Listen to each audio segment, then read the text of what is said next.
Well, I've had such an attack of conscience this afternoon. The title is pretty cringy of a video that I posted a couple of days ago. Can I tell you what the title is? Yeah. My parents made my life a living hell. It's pretty cringy. It's cringy. And yet, could I say, I lied. I made that all up. I didn't make it all up. But how unfair it is to not add an addendum. So this title will be My Wonderful Parents with a Heart. You know, people are people, right? Human beings are human beings. Human beings will falter. Human beings will fail. I said that my dad was very temperamental. Living with him was like walking on eggshells. And to a certain degree, of course, it's true. Why would I have said it if it weren't true? Why would I just want to make things up? Especially Christians will say, I don't want to listen to her. She doesn't sound very Christian. I know. I am a Christian nonetheless.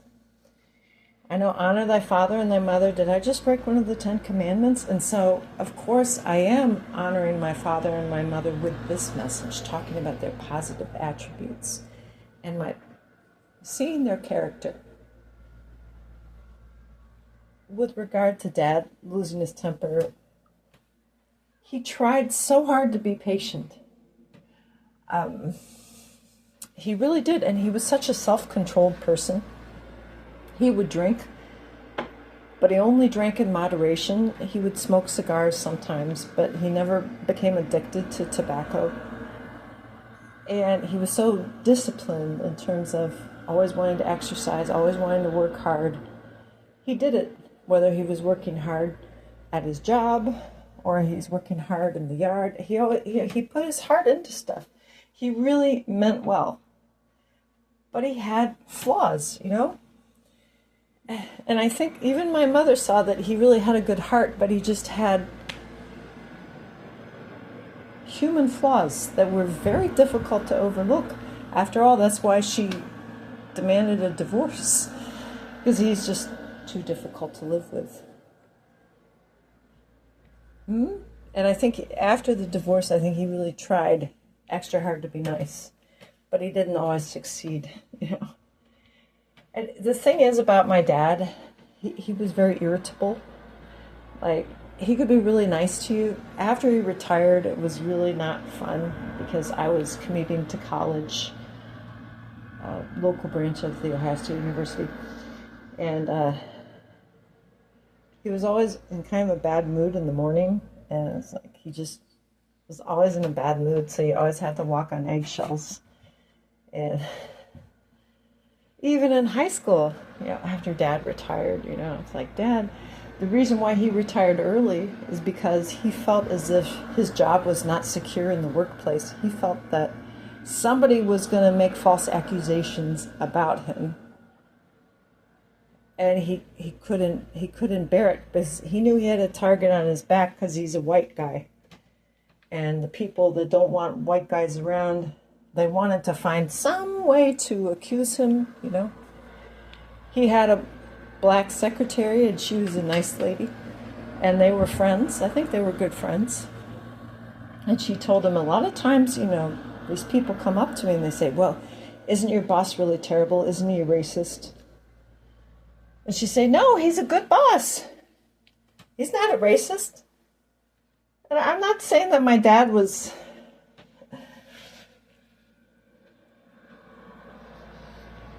didn't have some prejudices, but he wasn't really a racist. I mean, why would he have hired a black lady and later on a Chinese lady to work for him as his secretaries? Because he really was a kind-hearted person, but a complicated person, you know? And so the worst thing my dad ever did, but he felt as if he were forced to do it, was to retire from his position, because he had a really nice office, and he really conducted himself in a very ethical manner. He said, you know, when you have a position like this, you know, you have to be absolutely trustworthy, and I believe that he was. He wouldn't take bribes or kickbacks or anything like that, because he had this sense of honor and duty, and perhaps that was instilled in him when he was in the Marine Corps. Okay. And he's the son of immigrants anyway. Immigrants who probably liked Hitler a lot more than they liked Truman. Well, let's be honest. The thing with my dad was he had a difficult upbringing. His own family life was a little bit tumultuous.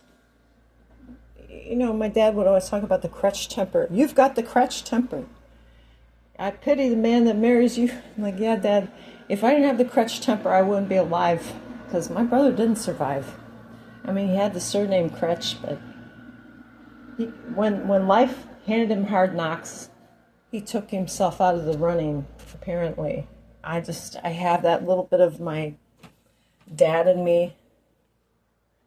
Like, instead of being depressed like my mom, I'm just going to get mad. I'm just mad. It's like my dad. It's not always good to be mad. It's not good to lose your temper. I think my dad was really trying very hard not to lose his temper. He really was trying to work on himself. And he would watch televangelists sometimes. So I think he was really disappointed when Jimmy Swaggart was disgraced. Because he used to watch Jimmy Swaggart. He would never, ever go to church, but he loved to watch Jimmy Swaggart. And I think he was really disappointed when Jimmy Swaggart had that fall from grace. My dad was a Christian, but he was a private Christian. A very private Christian. And I think he really tried, He tried to be good, but when you're fat and pimply and awkward, and your dad can't stand the sight of you because he's not working, he'd blow up at you, you fat glom, it's almost like he had Tourette's syndrome. How many times did he call me fat? And I felt so bad because that was one area that my dad also had he didn't have a weakness with alcohol or smoking, but he did have a weakness with food.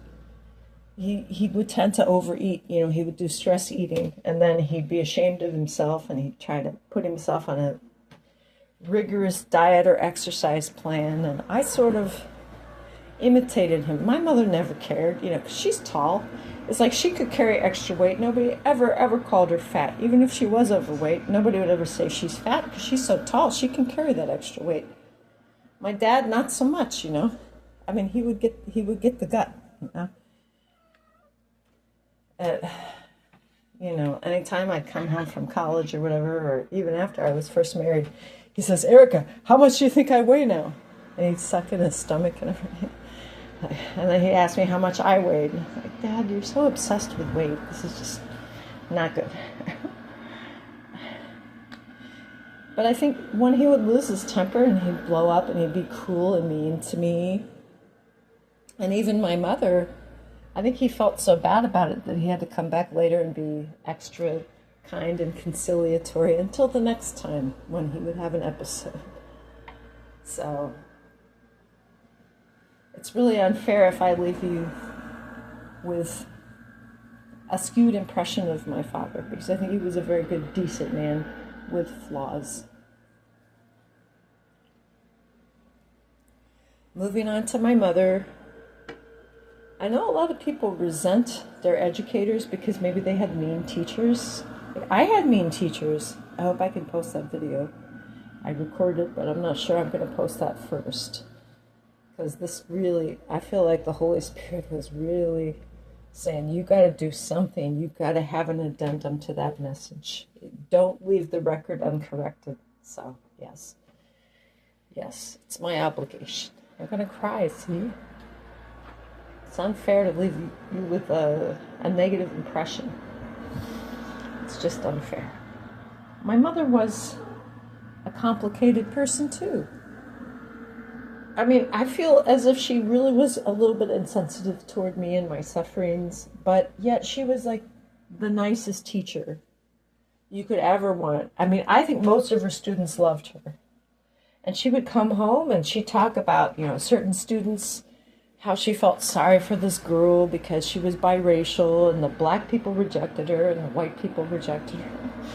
I'm crying, but in my heart I'm thinking, Mom, I wish you cared as much about me as you do this student of yours. Really, it's a problem. You come home and tell me, oh, how wonderful this person is, and blah, blah. I'm like, thanks, Mom, whatever. I want you to love me as much as you love your students. But she never came home and said, this person's a stupid person and they're bad. I bet you that if somebody mouthed off to her, she could retort, and she could cut them down to size verbally, or she could give them a look. She had to be tough to deal with some of these people in the inner city, because she taught at a juvenile detention facility, and basically an inner city school. It's 2 inner city schools, one in Cleveland, Ohio. That was her first job. So yeah, Welcome Back, Kotter. I always like to watch Welcome Back, Kotter. I'm thinking of my mom as like a female Gabe Kaplan, with the sweat hogs and everything. And I spent many lonely hours just watching television while my mom was working or commuting. And so, yeah. But I think that she was such a nice teacher. She knew her subject. And I think if somebody were struggling academically, my mother would have gone out of her way to help that person. She never said, you're a loser, you'll never amount to anything. My dad said when he was going to elementary school in Cleveland, Ohio, there was a teacher. She was a mean female teacher. They would actually see people according to their ranking. Like, you'd be at the head of the class or you'd be at the back of the classroom. And this female teacher, I don't know her name, apparently she really had it in for this male student. She hated this kid. And she said, you'll never amount to anything. You're a big loser. Wow, wow. I mean, that was permissible in the 1950s, folks. Not so much in the 1980s. Things had to be more subtle, although I had some crazy teachers too. Apparently one of them threw a male student's desk out the window. We were on the 3rd floor in the 8th grade. This was an English teacher, and he didn't put up with any guff. One time he totally lost it. He got so mad at this punk kid that he threw his desk out the window. I don't know why the guy didn't get fired, but that's the way it was in the 1980s. I don't know, So I really feel as if I don't correct the record, that's just so wrong. Without my parents, I wouldn't have moral values. I wouldn't be a Christian. I wouldn't be a compassionate person. My mother was compassionate and my dad was compassionate. It's just there were little holes in their compassion baskets, like big gaping holes. Like, how could you let me suffer like this? How could you be so mean to me? How could you mistreat me? And yet, on the whole, how blessed I am to have been the daughter of William and Kathy Crutch. And I'm so sorry if I've offended anybody. I'm working through some issues now, so I hope I'll see my parents in heaven someday. Adios.